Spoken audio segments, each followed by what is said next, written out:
அனைவருக்கும் வணக்கம்.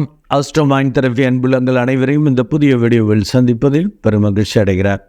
Astro mind therapy சார்பாக மாத அறிவுறுத்தல்கள்ங்கிற வீடியோ 12 ராசிகளுக்கும் ஒவ்வொரு மாதமும் போட்டுட்டு வரேன். அந்த வகையில் மே 20 முதல் ஜூன் 20, 2024 கும்ப லக்னம் அண்டு கும்பராசி அன்புள்ளங்களுக்கு என்ன மாதிரி பலன்கள் ஏற்பட போது, அவங்களுக்கான அறிவுறுத்தல் என்ன அப்படிங்கிறது தான் இங்கே நம்ம பார்க்க போகிறோம். கும்ப லக்னம் அண்டு கும்பராசி அன்புள்ளங்களுக்கான அறிவுறுத்தல் என்பது எங்கும் எதிலும் குழப்பம் கவலை தீர அவனருள் தேவை. மீண்டும் உங்களுக்கான அறிவுறுத்தலை கொடுக்குறேன். எங்கும் எதிலும் குழப்பம் கவலை தீர அவனருள் தேவை. இப்போ அறிவுறுத்தல்லேருந்தே நீங்கள் புரிஞ்சிருக்கலாம், கொஞ்சம் சுமாராக இருக்குது, பெரிய அளவுக்கு மனக்குழப்பம், டென்ஷன், பிரச்சனைகள் வர்றதுக்கான வாய்ப்புகள், கவலை வர்றதுக்கான வாய்ப்புகள் இருக்குது. அதுக்கு அவன் அருள் தேவைங்கிறப்ப மெடிடேட் பண்ணிக்கணும், அப்போ தான் நல்லது. ஏன் அதை மாதிரி உங்களுக்கு பலன்கள் சொல்கிறேன் அப்படின்னாக்கா, உங்கள் லக்னாதிபதி ராசி அதிபதி ஆட்சியாக இருக்கார். அப்போ நல்ல பலன்கள் தானே சொல்லணும். அப்படின்னா இந்த சனி பகவான் ஜென்ம சனியாக உங்களை உடம்பப்படுத்துவார். அதில் சிக்கல் வரும். 4ஆம் இடத்துலையும் கிட்டத்தட்ட 4 கோள்கள் ஹெவியாக வேலை பார்க்க போகிறாங்க. ஸோ அப்போ சுகக்கேடு வரும். வித்த திறமையை காட்டுறேன், சொந்த பந்தங்கள் வழியாகவும் பெரட்டலாம், உருட்டலாம், தொழில் வேலை ரீதியாகவும் ஏதாவது பண்ணுவோம், அப்படி இப்படின்னு ஏதாவது செஞ்சுக்கிட்டு உங்களை நீங்கள் ரொம்ப உடம்பப்படுத்திக்கிறதுக்கான வாய்ப்புகளை கொடுக்கும். ஏன்னா இப்போ நீங்கள் 7.5 பிடியில் தான் இருக்கீங்க. என்னதான் லக்னாதிபதியாக இருந்தாலும் அவர் ஒரு நீதிமான், உங்களுக்கும் அந்த கொடுப்பார். ஏன்னா ஆட்சியாக இருக்கிறதால திமிரா ஓவர் கான்ஃபிடென்ட்டில் அகலக்கால் வச்சுக்கிட்டு பெரிய அளவுக்கு உங்களுக்கு திறமை வித்தை இருக்குன்ட்டு பெருசாக ஏதாவது செய்கிறது, பெரிய மனிதர்களை நம்பி ஏதாவது செஞ்சு மாட்டிக்கிறது, இப்படிலாம் வரும். பெரிய மனிதர்களை நம்பி செஞ்சு ஓரளவு ஒர்க் அவுட் ஆகிடுச்சுன்னா ரைட்டு, ஒர்க் அவுட் ஆகலைன்னா இப்போ அவங்கள என்ன பண்ண முடியும்? ஒன்றும் பண்ண முடியாது. நம்ம பொருள் இதுதான் வீணாகும். அந்த மாதிரிலாம் ஒரு கவலை பிரச்சனைகள் வர்றதுக்கான வாய்ப்புகள் உண்டு. ஏன்னா 7.5 பிடியில் இருக்கீங்க. சனி பகவான் அவ்வளவாக ஃபேவரபுளாக இருக்க மாட்டார். ஏன்னா அவரே 12ஆம் இடத்ததிபதியாகவும் வர்றதால நிம்மதி சந்தோஷத்தை கெடுக்கிற மாதிரி சில காரியங்களை உங்களை செய்ய தூண்டுவார். ஜாக்கிரதை. அண்டு 2ல் உள்ள ராகு, 8ல் உள்ள கேது, அந்த ராகு கேதுவும் சரியில்லை. சர்ப்பதோஷத்தை ஏற்படுத்தி வரக்கூடிய ஆளுங்க முறிவு பிரிவு அப்படின்னு போகிற மாதிரி பிரச்சனை ஆகிற மாதிரி வரும். அண்டு 2லேயே செவ்வாய் வேற இருக்கிறது, ஆபத்து. வெடுக்கு துடுக்குன்னு பேசிடுவீங்க. இந்த ராகுவும் சனியை போன்று வேலை பார்ப்பார்னு சொல்லியிருக்கேன். இப்போ ராகுவும் சனியை போன்றுங்கிறப்ப சனி செவ்வாய் சேர்ந்து 8ஆம் பாவத்தை பார்க்குறப்ப ஏதாவது கெட்டது எதிர்பாராத விஷயங்கள் நடக்கிறது, ஆக்சிடெண்ட் பிரச்சனைகள் நடக்கிறதுக்கான வாய்ப்புகள் உண்டு. ஏன்னா வண்டி வாகனங்கள் அதுக்கு உரிய கோளான அந்த சுக்கிரனும் ஆட்சியாக இருக்கிறார். அவன் என்னதான் பூர்வ பாக்கியாதிபதியாக வந்தாலும் அவர் பாதகாதிபதியாக வர்றதால ஒரு அலட்சியமாக ஒரு இது பண்ணுறதுக்கு, வண்டி ஓட்டுறது இல்லை நீங்களே ஓட்டுறது, இல்லாட்டி அன்டயத்தில் நைட் ட்ராவல்லாம் கொஞ்சம் தவிர்த்துக்கிறது நல்லது தான். ஏன்னா சனி பகவான் நல்லா இல்லை, ராகு கேதுவும் நல்லா இல்லை.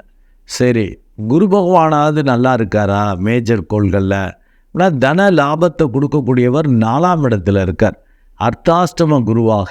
அது கோச்சார ரீதியாக 4ஆம் இடத்துல குரு பகவான் பிரவேசம் பண்ணுறப்ப பெரிய அளவுக்கு நன்மைகளை கொடுக்க மாட்டார். சொத்து சொந்தங்கள் வழியாலாம் பிரச்சனைகள் குழப்பங்கள், அது சார்பாக வேலை, அங்கே ஒரு பிரச்சனைனா வேலை செய்ய முடியுமா?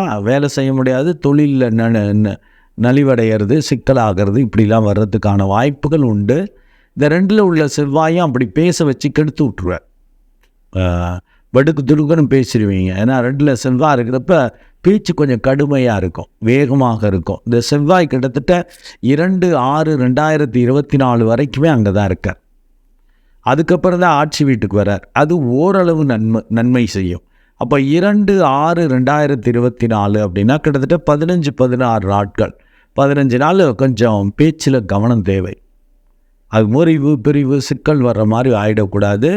இந்த செவ்வாய் போன்று வேலை செய்யக்கூடிய அந்த கேதுவும் 8ல் இருக்கிறதால எதிர்பாராத முறிவுகள் பிரிவுகள் இழப்புகள் இதை சந்திக்கிற மாதிரி பண்ணும். கவனமாக இருக்கணும். ஸோ 2/6/2024 வரைக்கும் ஒருவித விழிப்புணர்வு தேவை. உங்களுக்கு பூர்வ புண்ணியாதிபதியாக வரக்கூடிய அந்த புதன் 5-8 கூடையவன் 3ஆம் இடத்துல இருக்கிறது ஓரளவு நன்மை செய்யும். ஏதாவது முயற்சிகளில் ஒரு 4 பேர் மதிக்கிற மாதிரி செயல்கள் செய்கிறது, முயற்சிகளில் எதிர்பாராத நன்மைகள் கிடைக்கிற மாதிரி வாய்ப்புகள் உண்டு. இருந்தாலும் 31/5/2024 அன்று அவரும் 3ஆம் இடத்துலேருந்து 4ஆம் இடத்துக்கு போயிடுறார்.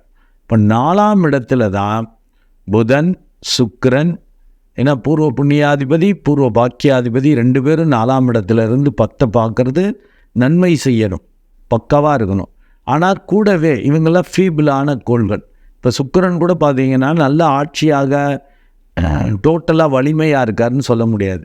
7ஆம் இடத்ததிபதியான சூரியன்ட்ட அஸ்தங்கதமாக இருக்கார். அப்போ நீங்கள் மற்றவங்க பெரியவங்களுக்கு அடிமை போல தான் இருக்க வேண்டியிருக்கும்.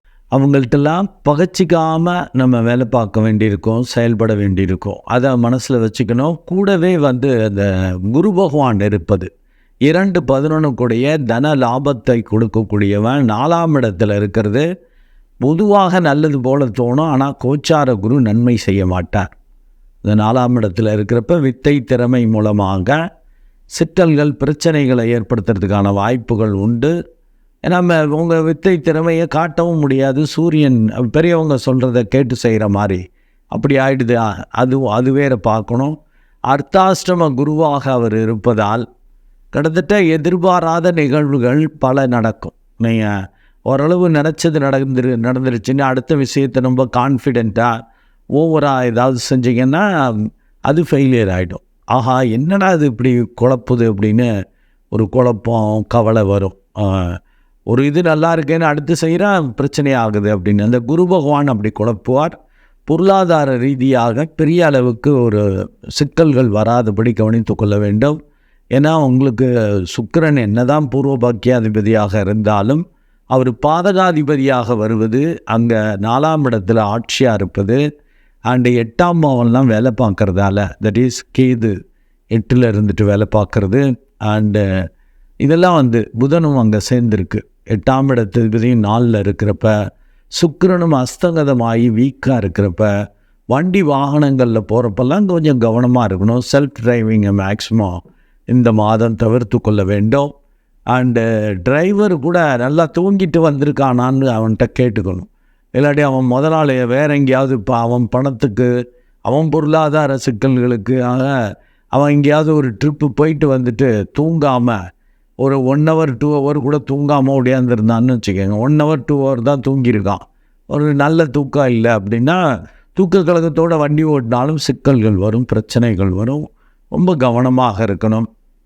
இந்த புதனும் 3ஆம் இடத்துல இருக்கிறது ஒரு 31/5/2024 தான் அவர் அந்த 4ஆம் இடம் போகிறப்ப அவரும் அந்த 8ஆம் இடத்ததிபதியாக வர்றார் இல்லைங்களா. ஸோ அதில் வண்டி வாகனங்கள், சொந்த பந்தங்கள், சொத்துக்கள் வழியாக சில பிரச்சனைகளை கொடுக்கறதுக்கான வாய்ப்புகள் உண்டு. அந்த செவ்வாய் இடப்பெயர்ச்சி ஆகிற வரைக்கும் சொத்துக்கள் வகையிலையும் கொஞ்சம் கவனமாக இருந்துக்கணும். தேவையில்லாமல் ஆக்கிரமிப்பு, அதில் வம்பு வழக்கு, சண்டைகள், பிரச்சனைகள், கவலைகள் வர்றதுக்கான வாய்ப்புகள் ஏற்படுத்தும். இப்போ 3ஆம் இடத்துக்கு வந்துட்டாருனாங்க செவ்வாய் உங்களுக்கு ஒரு நல்ல தைரியத்தை கொடுத்துருவார். 3-10 கூடையவனா அப்போ கொஞ்சம் ஓரளவு நன்மை இருக்கும். பார்த்துக்கலாம்ப்பா, சமாளிக்கலாம் அப்படிங்கிற ஒரு கான்ஃபிடென்ட் உங்களுக்கு வரும். என்னதான் இருந்தாலும் மற்றவங்க சூரியன் வலுக்கிறார், அதாவது உச்ச வீட்டுக்கு பக்கத்துலேயே இருக்கார். அவர் தான் அந்த சுக்கிரனுடைய கண்ட்ரோலையும் வச்சுருக்கார். அண்டு புதனும் அஸ்தங்கதம் ஆவார். ஸோ அந்த 5-9 கண்ட்ரோல் 7ஆம் இடத்ததிபதியான சூரியன்ட்ட போகிறதால தான் என்ன நடக்குமோன்னு தெரியாது. லக்னம் உதயம் அப்படின்னாக்கா 7ஆம் இடம்ங்கிறது அஸ்தமனம். அங்கே நீங்கள் ஒன்றும் செய்ய முடியாது, டோட்டல் கண்ட்ரோல். அதுக்காக தான் உங்களுக்கு தலைப்பில் என்ன சொல்லியிருக்கேன், குழப்பம் கவலை தீர அவன் அருள் தேவைன்னு. நீங்கள் இதே கடவுள் மேலே பாரத்தை போட்டுட்டு இந்த அஸ்ட்ரோமைன் தெரபி அன்புள்ளங்கள் நல்ல ஜப தியானம் பண்ணிட்டீங்கன்னா அப்படி ஒரு சமநிலையில் இருப்பீங்க. பெருசாக பயப்பட மாட்டீங்க. அது கடவுள் கரெக்டாக நம்மளை வழி நடத்துவார் அப்படிங்கிற தன்மை வரும். வேகம், கோபம் ஏற்படுத்தக்கூடிய சூழல், சிக்கல்கள் வந்தால் கூட ஒரு விழிப்புணர்வோட முறிவு பிரிவு ஏற்படாதபடி உங்களால் பேச முடியும், செயல்பட முடியும். அதுக்கு தான் அவன் அருள் தேவைன்னு. அப்போ நீங்கள் கும்பலக்னம் அண்டு கும்பராசி அன்புள்ளங்கள் தீவிர ஆன்ம சாதனையில் ஈடுபட வேண்டும் இந்த மாதம். என தலைப்பை எங்கும் எதிலும் குழப்பம் கவலைங்கிற மாதிரி வந்திருக்கு இல்லையா? அதில் ஒரு அதீத விழிப்புணர்வு தேவை. அப்போ தான் நல்லது. இல்லாட்டி பெரிய அளவுக்கு 10ஆம் இடத்தை அந்த 4 கோள்கள் பார்க்குறப்ப கண்ட்ரோல் உங்கள்கிட்ட இருக்காது. அதுதான் பெரிய பிரச்சனை. அது ட்ராவலில் வண்டி வாகனத்தில் போகிறதா இருக்கட்டும், அண்டு வேலை தொழில் ரீதியாக சொத்துக்கள் சொந்த பந்தங்கள் ரீதியாலாம் you are out of order or out of கண்ட்ரோலுங்கிற மாதிரி போகும். ஏதோ கூட்டத்தில் கால் தரையில் படாமல் கூட்டத்தில் அப்படியே மிதந்துட்டு போகிற மாதிரி தான் இந்த மாதம் போக வேண்டியிருக்குங்கிறதால அஸ்ட்ரோமைன் தெரபி அன்புலங்கள் கண்டிப்பாக ஜப தியானம் பண்ணிக்கங்க. மற்றவங்க ஏதோ ஒரு ஆன்ம சாதனை பண்ணுறவங்க ஒரு 10 நிமிஷம் ஒன்றும் செய்யாமல் உட்காருங்க. அப்போ தான் அந்த விழிப்புணர்வு வரும். உள்ள தோணும், நிதானமாக பிஹேவ் பண்ணுறதுக்கான வாய்ப்புகளாக இருக்கும். நன்றி அன்புலங்களே. மீண்டும் ஒரு நல்ல வீடியோவில் உங்களை சந்திக்கிறேன்.